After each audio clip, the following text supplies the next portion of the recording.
Have you heard native speakers pronounce these words as gotten or certain and wondered what they're doing on that T sound?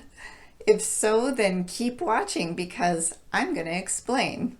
Hi, I'm Lori with Pronunciation Pro and CommuniClinic, and this is my channel, Pronunciation Snippets.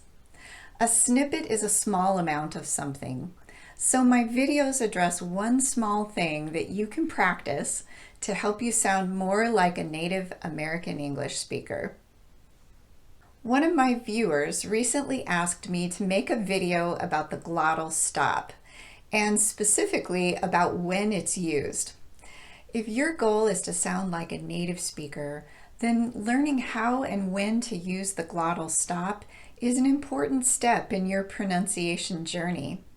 And let me just give a disclaimer here that this video is going to be a bit longer than most of my videos because it's super hard to explain this topic adequately in just a few minutes.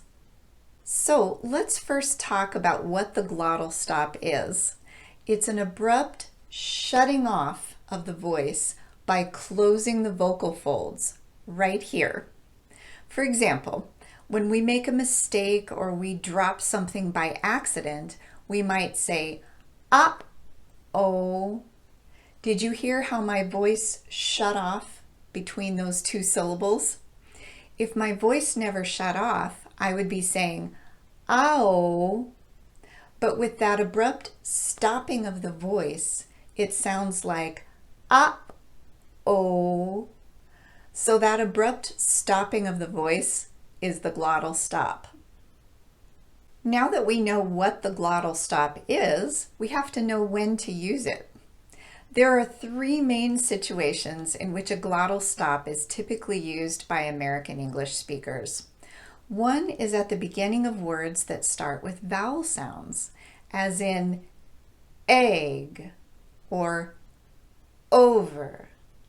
By the way, I'm using a vertical line here to represent the place where our vocal folds close for that glottal stop.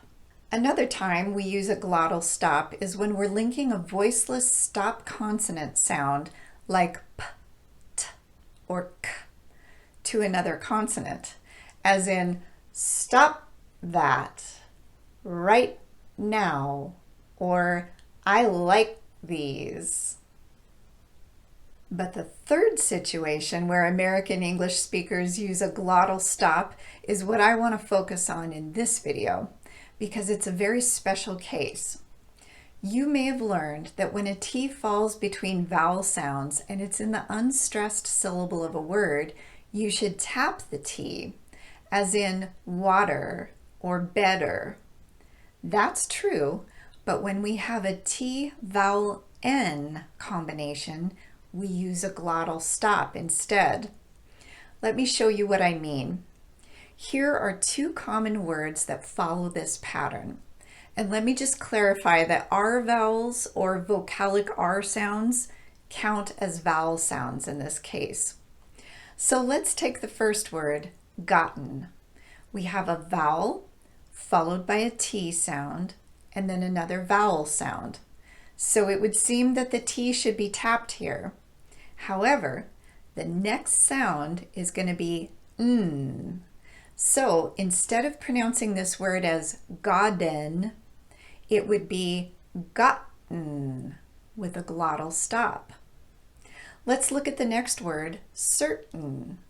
Here we have an R vowel, followed by a T sound, and then another vowel sound.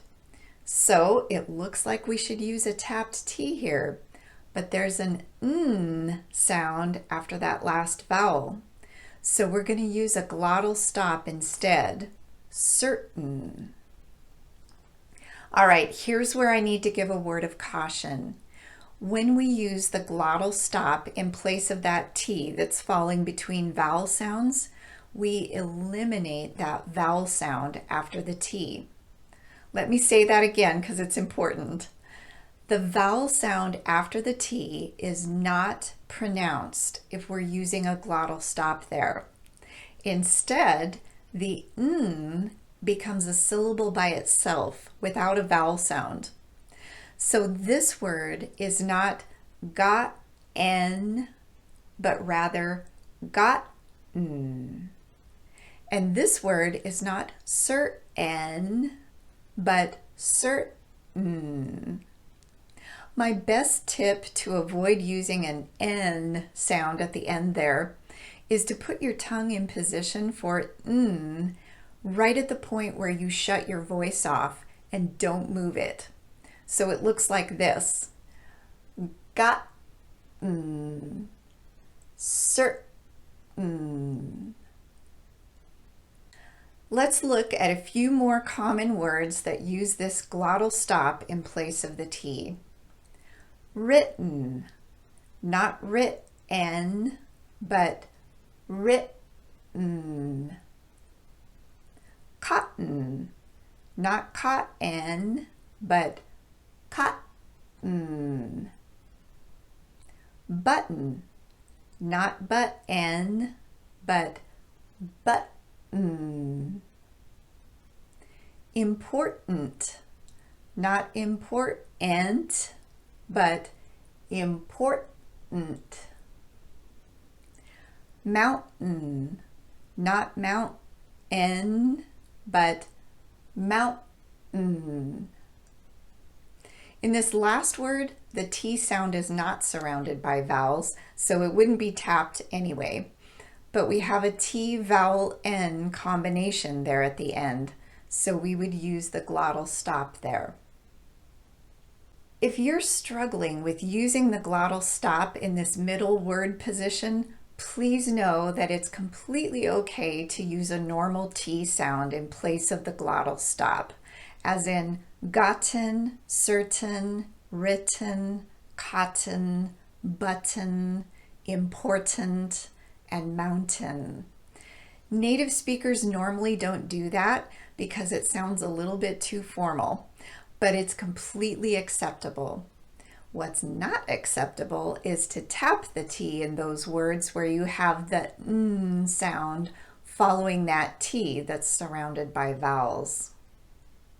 Okay, this video is getting a little bit lengthy, so I'm just going to give you 5 practice sentences for this glottal stop that's used in T vowel N combinations.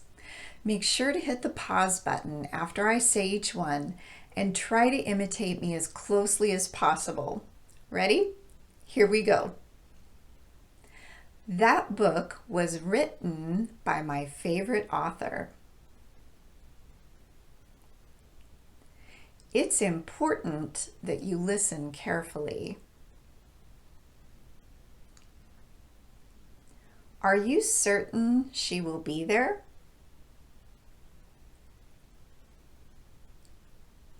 I've gotten lots of work done today.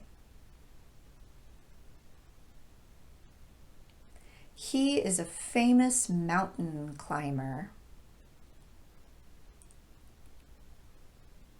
Thank you to the viewer who asked me to make this video. I know it was a little longer than my normal snippets, but I think it was an important topic to cover. I hope you found it useful. Let me know in the comments section if there's a particular sound that you've been struggling to master. In the meantime, happy practicing, and I'll see you in the next video.